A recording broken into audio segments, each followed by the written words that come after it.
दिल्ली सल्तनत की प्रशासनिक व्यवस्था के अंतर्गत हमारा जो टॉपिक था केंद्रीय प्रशासन हो गया, प्रांतीय प्रशासन हो गया, जिला प्रशासन हो गया, परगना प्रशासन हो गया। इसके बाद में अपना बचता है गांव प्रशासन। क्या बचता है? गांव प्रशासन। अपन ने बताया था केंद्रीय प्रशासन,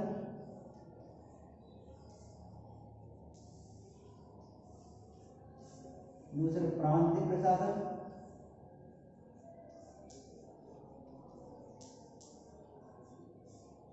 तीसरा जिला प्रशासन,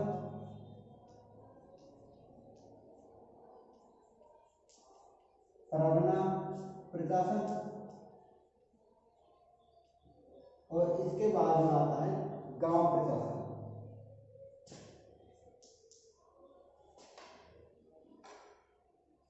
गांव प्रशासन, गांव प्रशासन के बाद में आता है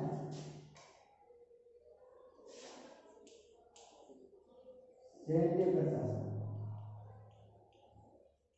और इसके बाद में आता है न्याय प्रशासन।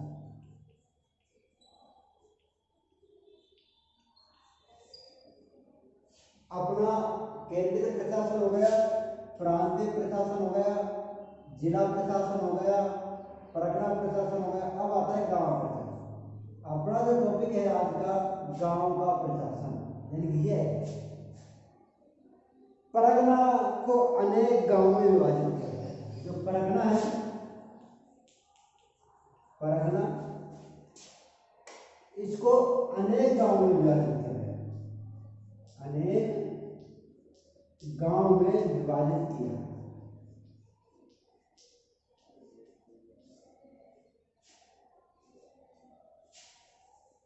विभाजित किया। अब बात करते हैं गांव को, यानी बहुत सारे तो गांव मिलके बनता है, तो परगना बनता है। तो परगने को गांव में उन्होंने छोटे स्तर, यानी कि प्रशासन की जो सबसे छोटी इकाई होती है तो गांव प्रशासन, यानी गांव की सबसे छोटी होती है। तो गांव का जो प्रशासन होता है उसका कार्य चलाने वाला गांव का मुखिया, ये गांव का मुख्य अधिकारी होता है, जिसमें पटवारी, गांव का जो अधिकारी होता है वो मुख्य रूप से पटवारी, खुद मुकद्दम,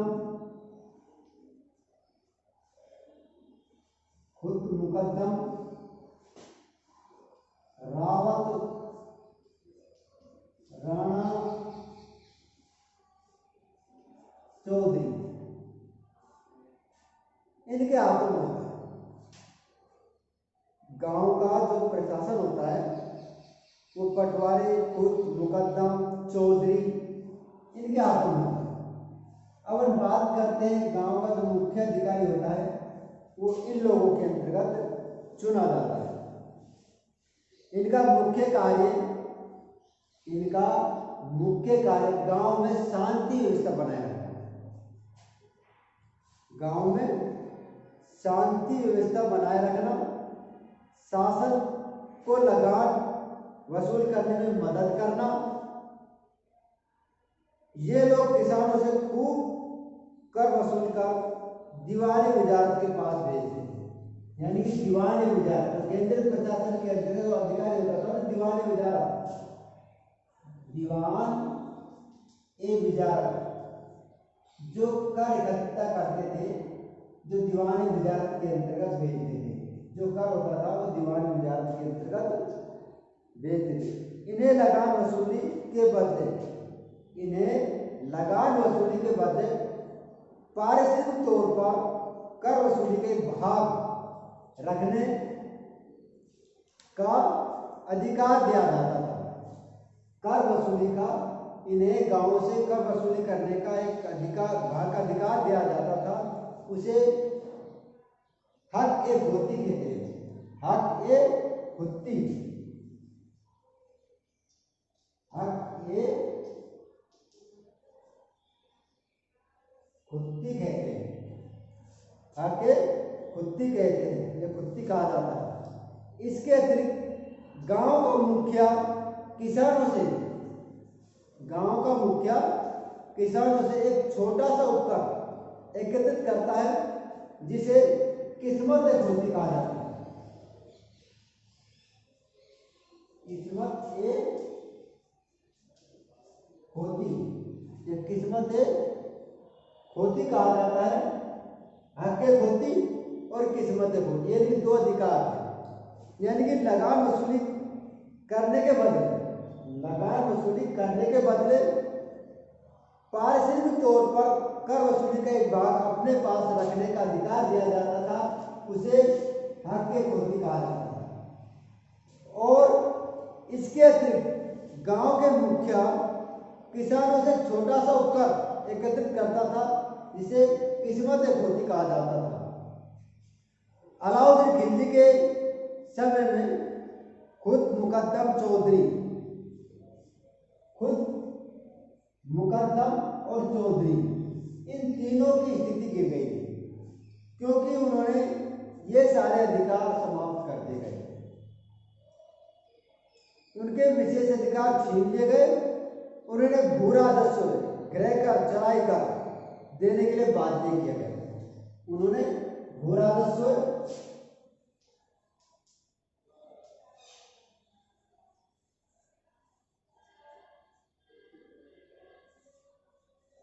क्रय कर और चराई कर भी देने के लिए बाध्य कर दिया गया था। किसने कर दिया गया था? अलाउद्दीन खिलजी ने।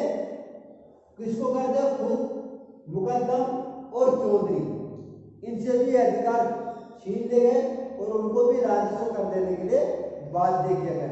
लेकिन गयासुद्दीन तुगलक के समय में ये अधिकार उन्हें लौटा दिए गए थे। यानी कि फिर दोबारा से इनको ये अधिकार देना शुरू कर दिया गया था। किनको शुरू कर दिया गया था? खुद मुकद्दम, चौधरी, रावत, राणा, यानी कि इनको ये अधिकार फिर से देने के लिए बाध्य कर दिया गया।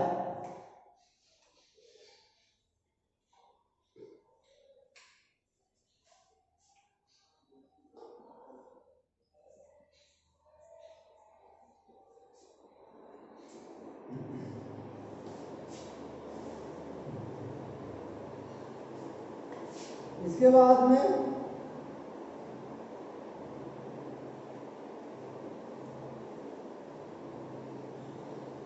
दिल्ली सल्तनत में चौधरी भू राजस्व को सर्वोच्च ग्रामीण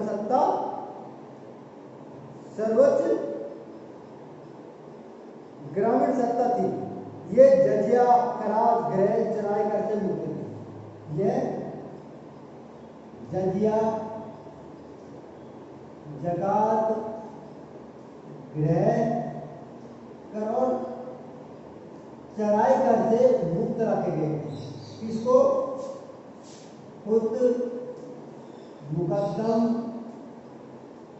चौधरी, इनको गयासुद्दीन तुगलक ने फिर इनको पुनः जो अधिकार दे गए थे और इन करों में उनको एकदम छूट दे रखे थे। इनको कर एकत्रित करने के लिए उनको ये अधिकार दे दे कि तुम अपना ये गराई कर, जजिया कर, जकात कर ये नहीं दे सकते। उनको मुक्त रखा गया था। गांव प्रशासन में पंचायत का भी महत्वपूर्ण स्थान था, क्योंकि साधारण झगड़े पंचायत द्वारा ही निपटारे किए जाते थे। प्रत्येक गांव में एक चौकीदार, एक लगान वसूल करने वाला, एक पटवारी होता था। प्रत्येक गांव में एक चौकीदार, एक पटवारी और एक लगान वसूल करने वाला होता था।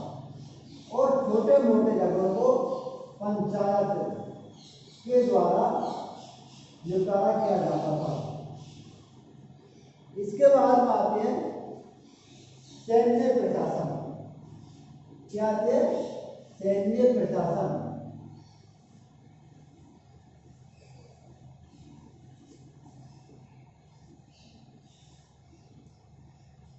तुर्की प्रशासनिक व्यवस्था में सैनिक संगठन का विशेष महत्व है। तुर्की प्रशासनिक व्यवस्था में सैन्य संगठन का एक विशेष महत्व था। सुल्तानों की शक्ति उसके सैनिक बल पर निर्भर थी। सुल्तानों की सैनिक शक्ति या सुल्तानों की शक्ति उसकी सैनिक बल पर निर्भर थी। सुल्तान के सैनिक खास खेल खिलाते थे। सुल्तान के सैनिक खास खेल सुल्तान के सैनिक खास खेल कहलाते थे। सुल्तान सेना का मुख्य सेनापति होता था। सुल्तान सेना का मुख्य सेनापति होता था और अपने प्रांतों के अंतर्गत उन्होंने और प्रांतपति के अंतर्गत सैन्यपति नियुक्त किए गए थे, जिन्हें बली, सूबेदार या प्रांतपति के नाम से भी जाना जाता था।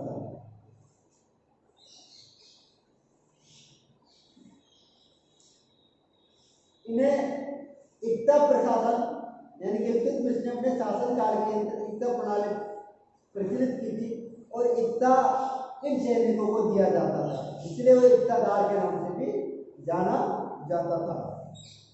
इल्तुतमिश बलवान, अलाउद्दीन खिलजी, गयासुद्दीन तुगलक, मोहम्मद बिन तुगलक जैसे शक्तिशाली शासकों ने एक शक्तिशाली सेना का गठन किया। इल्तुतमिश दिल्ली सल्तनत का पहला तुर्क शासक था जिसने सल्तनत की सेना को शाही सेना के रूप में संगठित किया, जिसे जानदार कहा जाता है। जानदार यानी जो सेना तैयार की गई थी उसको जानदार कहा जाता है। इल्तुतमिश ने उसके काल में सेना को दो भागों में बांट दिया गया था। एक तो केंद्रीय सेना थी, केंद्रीय सेना, और दूसरी प्रांतीय सेना। केंद्रीय सेना को हमस-ए-कल्ब कहा जाता था। हमस-ए-कल्ब कहा जाता था। क्या कहा जाता था? हमस-ए-कल्ब। प्रांतीय सेना को हमस-ए-अतरफ।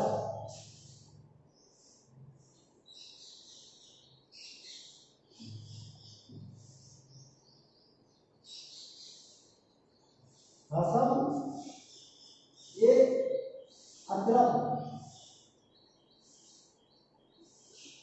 हमस-ए-अतरफ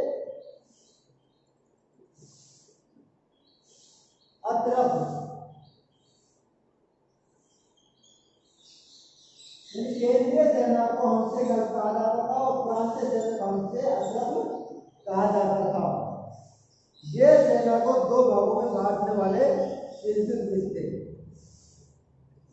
हमसे-कल्ब से अलग एक नए वर्ग का नाम था बंदगाने खास। इससे एक अलग था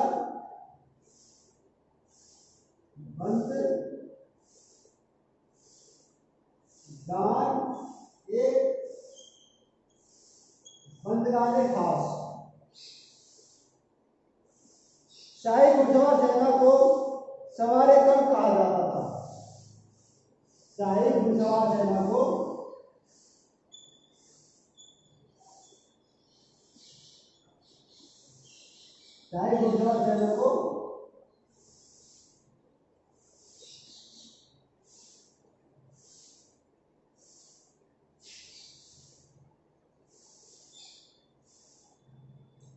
सवार-ए-कल्ब कहा जाता था।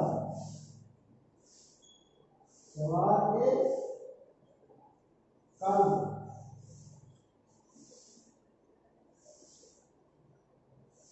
इल्तुतमिश को व्यक्तिगत घुड़सवार सेना जो 2 या 3 हजार थी, शमसी घुड़सवार कहलाती थी। यानी कि इल्तुतमिश की जो शाही सेना थी 2-3 हजार, उसको शमसी घुड़सवार कहा जाता था।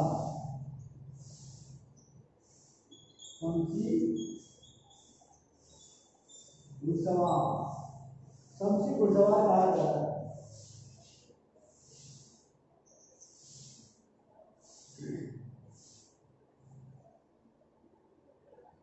सल्तनत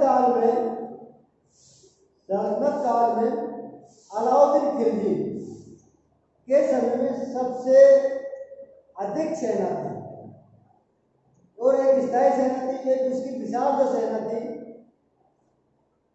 वो पैदल सैनिकों के अतिरिक्त 4,75,000 घुड़सवार, यानी कि सबसे ज्यादा 4,75,000 घुड़सवार सैनिक। सैन्य विभाग, अब आता है सैन्य विभाग।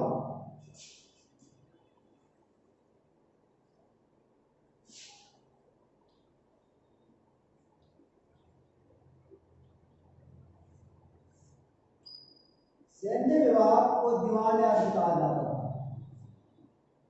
दीवान के अर्ज कहा जाता था। इसकी स्थापना बलबन ने की थी 1279 ईस्वी, यानी कि इसकी स्थापना बलबन ने की थी। इसे आर्य मुबालिक भी कहा जाता है। यह सैनिकों की भर्ती करना, सैनिकों को रसद देना, सैनिकों को वेतन देना, सैनिकों की प्रशिक्षण देना करना, सब कार्य दीवान अर्ज का होता था। सैनिकों को नगद वेतन, भूमि आवंटन के लिए अपनी संतुष्टि देता था। किसी विजय के पश्चात वह माल मनी लूट की संपत्ति एकत्रित करवाता था तथा सेनापति की उपस्थिति में उसे सैनिकों का अतिरिक्त या वितरित व्यवस्था करवाता था। प्रांतों में प्रांतीय आर्य थे जो सैनिक संगठन के लिए उत्तरदायी थे। सेना में सुधार।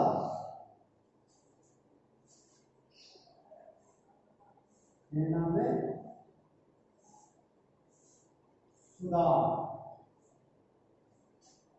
सेना में जब सैनिकों की भर्ती होती थी तो दीवान अर्ज से अपने घोड़े और दास सम्मान के साथ निरीक्षण के लिए उपस्थित होना पड़ता था।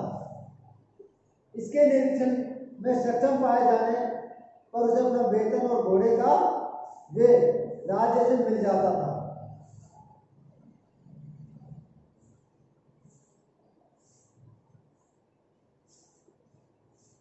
दिल्ली के सुल्तानों में अलाउद्दीन खिलजी ने सर्वप्रथम सैनिकों को हुलिया रखने की प्रथा प्रारंभ की। यानी कि दिल्ली के सुल्तान अलाउद्दीन खिलजी ने हुलिया और दाम प्रथा प्रणाली प्रचलन की। हुलिया में क्या होता था, सैनिकों का एक हुलिया नोट कर दिया जाता था और घोड़े के सारे दाग लगाया जाता था, जिससे उसको पता होता था कि मैंने किस व्यक्ति को इस प्रकार का घोड़ा दिया है और उस पर उसकी मोहर लगवाई जाती थी और उसका हुलिया नोट कर दिया जाता था। ये अलाउद्दीन खिलजी ने अपनी सेना के अंतर्गत सुधार कार्य करवाए थे।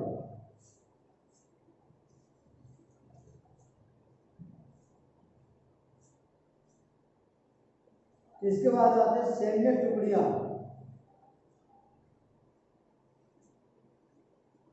सेना मुख्य रूप से 3 भाग थे।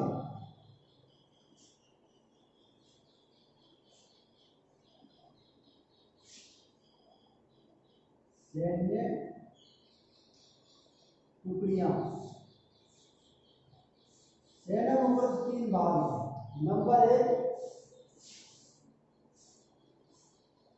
घुड़सवार सेना,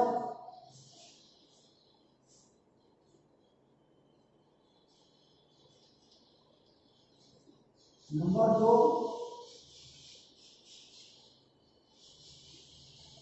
हाथी सेना, नंबर 3 पैदल सेना। यानी कि जो सेना होती थी वो 3 प्रकार की होती थी।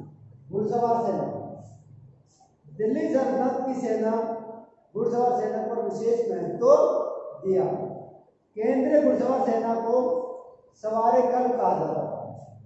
केंद्रीय घुड़सवार सेना को सवारे कर्म कहा जाता था। सल्तनतकालीन सैन्य संगठन असुरों के स्थान सर्वोपरि था। सेना की सफलता काफी हद तक घुड़सवार सेना पर निर्भर थी। घुड़सवार दो प्रकार के होते थे, एक अर्धसैनिक के पास एक घोड़ा होता था, दो अर्धसैनिक के पास दो घोड़े होते थे। इसके बाद में आता है हाथी सेना। दिल्ली सल्तनत के शासकों ने अपनी सेना में हाथियों को भी महत्व दिया। हाथियों की देखभाल के लिए पृथक विभाग होता था जिसे पीर खाना कहा जाता था। यानी कि हाथियों की सेना के लिए एक अलग विभाग होता था जिसे पीर खाना कहा जाता था।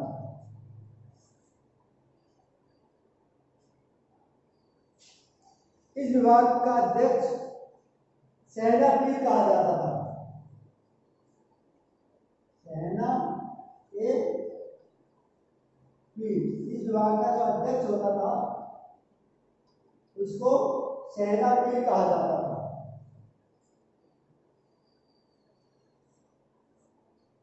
हाथियों का प्रयोग सैनिकों को युद्ध में ले जाने से, दुर्गों को तोड़ने, सेना के नदी के प्रभाव को कम करने में किया जाता था। इसके बाद आते पैदल सेना। इस काल में पैदल सैनिकों भी होते थे जिन्हें पायक कहा जाता था। पैदल सैनिकों को क्या कहा जाता था? पायक कहा जाता था। पैदल सैनिकों को पायक कहा जाता था। पैदल सैनिकों का अधिकांश हिंदू, दास और निर्धन वर्ग के होते थे। उनमें मुख्यतः द्वारपाल, रक्षक आदि साधन कार्य के लिए लगाया जाता था। कुशल पायक बंगाल से आते थे।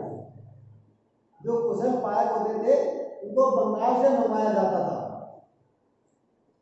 धनुधारी पैदल सैनिकों धनुक कहते थे। धनुक, जो धनुधारी पैदल सैनिक होते थे उसको धुनक कहा जाता था।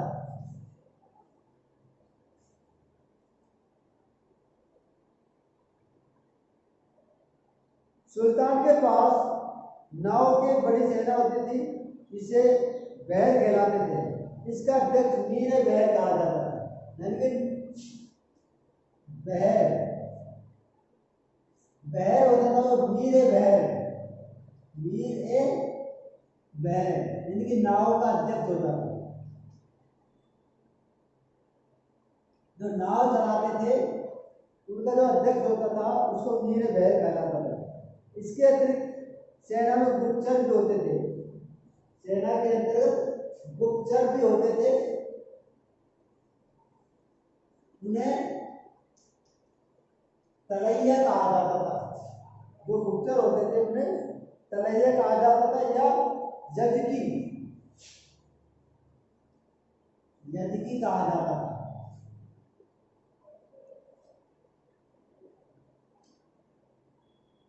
इसके बाद में सैनिकों के अंतर्गत जो अगला टॉपिक है वह अपना